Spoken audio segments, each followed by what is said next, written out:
Hello! Welcome back to my channel home made healthy delights. ఈరోజు నేను చూపించబోయేది రొయ్యలతో ఒక మంచి గ్రేవీ కర్రీ. దానికి ఏమేమి ఇంగ్రీడియంట్స్ కావాలో ఇప్పుడు చూద్దాం. వాటికి నేను ఫస్ట్ రొయ్యలు తీసుకున్నాను. ఇవి 1 కేజీ ఉంటాయి. వీటిల్ని బాగా క్లీన్ చేసేసుకొని పక్కన పెట్టేసుకుంటాను. అయితే ఫస్ట్ దీనికి ఏం చేయాలి అంటే, మనం దీనికి ఒక మంచి గ్రేవీ తయారు చేసుకుంటాం అనమాట. అది ఏంటి అంటే గసగసాలు ఇంకా కొబ్బరి ఈక్వల్ క్వాంటిటీస్తో వాటర్లో ముందే నానబెట్టేసుకుంటాం.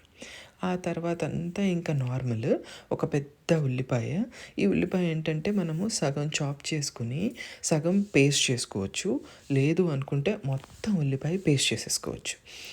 అలాగే ఒక టొమాటో, దాంతో ఒక టొమాటో, ఇంకా 2 పచ్చిమిరపకాయలు, మిగతావన్నీ కామన్ సాల్ట్, పసుపు, కారము, మసాలా పౌడర్. అయితే నేను మాత్రం ఈ ఫుల్ ఉల్లిపాయని పేస్ట్ చేసేస్తున్నాను అనమాట.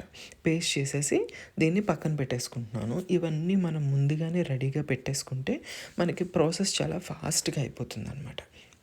ఈ ఉల్లిపాయతో పాటు ఇది పేస్ట్ చేసేసుకున్న తర్వాత టొమాటో కూడా నేను పేస్ట్ చేసి పక్కన పెట్టేసుకుంటాను అనమాట.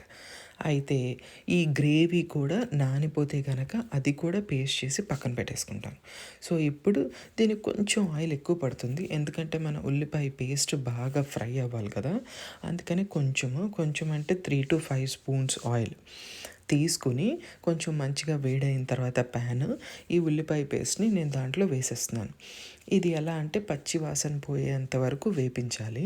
దాంట్లో ఎంత కావాలనుకుంటే అంత, కొంచెం పసుపు, దానికి సరిపడినంత సాల్ట్ కొంచెమే వేస్తున్నాను. తర్వాత కావాలనుకుంటే మనం ఎప్పుడైనా అడ్జస్ట్ చేసుకోవచ్చు. ఈ ఉల్లిపాయ పచ్చి వాసన పోయిన తర్వాతే ఈ టొమాటో ప్యూరీని వేయాలి. లేకపోతే కుక్ అవ్వడానికి మనకి చాలా టైం పట్టేస్తుంది అనమాట. వాటితో పాటు ఒక రొయ్యల కూర కదా, కొంచెం ఎక్కువ అల్లం వెల్లుల్లి పేస్ట్ ఉంటే చాలా బాగుంటుంది. ఒక 2 స్పూన్లు అల్లం వెల్లుల్లి పేస్ట్ వేసి దాంతోపాటే ఈ గసగసాలు కొబ్బరి పేస్ట్ చేసుకుని దాన్ని కూడా నేను దాంట్లో వేసేస్తున్నాను. ఇప్పుడు దీన్నిలాగా ఒక 5 నుంచి 10 నిమిషాల వరకు అది అలా ఫ్రై అవుతూనే ఉండాలి. కొంచెం నూనె రిలీజ్ అవుతూ ఉంటుంది కదా, ఆయిల్ రిలీజ్ అవుతూ ఉంటుంది కదా, అప్పుడు ఈ పచ్చి రొయ్యలు, దీంట్లో ఏం ఉడకపెట్టట్లేదు, పచ్చి రొయ్యలు దీంట్లో వేసేస్తాను. వేసేసి ఒక 5 నిమిషాలు దీన్ని వేగనిస్తాను. ఇప్పుడు మనకి కావాలి అని అనుకుంటేనే అది లైక్ చిన్న కప్పుడు వాటరు అవసరమైతేనే, ఎందుకంటే ఒకవేళ ఏదన్నా మనకి మసాలా కదా అడుగంటుతుంది అని అనుకుంటే మనం కొంచెమే వాటర్ వేసుకోవాలి. ఎక్కువ వేసేసుకుంటే రొయ్యల్లో నుంచి ఇంకా చాలా వాటర్ వస్తుంది. సో ఇంకా వాటరీగా అయిపోతుంది అనమాట.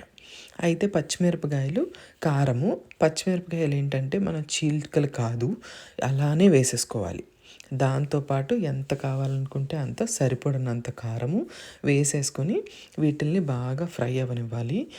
తర్వాత మనం దీంతోపాటు కొంచెం మసాలా పొడి, మనకు తెలుస్తూ ఉంటుంది మసాలా అంతా బాగా ఉడికితే నూనె అంతా పైన తేలుతూ ఉంటుంది అనమాట.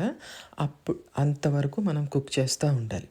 వాటితో పాటు మనకు కొత్తిమీర కావాలనుకుంటే కొత్తిమీర, కరివేపాకు కావాలనుకుంటే కరివేపాకు. ఈ కర్రీలో ఇదే ఇంపార్టెంట్. చిన్న చింతపండు ముందే నానబెట్టేసుకొని దాన్ని రసం తీసుకుని ఉంచుకోవచ్చు. లేదు అనుకుంటే ఒక స్పూను మామిడికాయ పేస్ట్ కూడా వేసుకోవచ్చు. అది వేసుకుని మంచిగా దాన్ని ఒక చిన్న ఉడకనిచ్చినాకే స్టవ్ కట్టేసుకోవాలి. అంతేనండి, మన ఈ రొయ్యల గ్రేవీ కర్రీ రెడీ అయిపోయింది. Thank you so much for watching. Bye.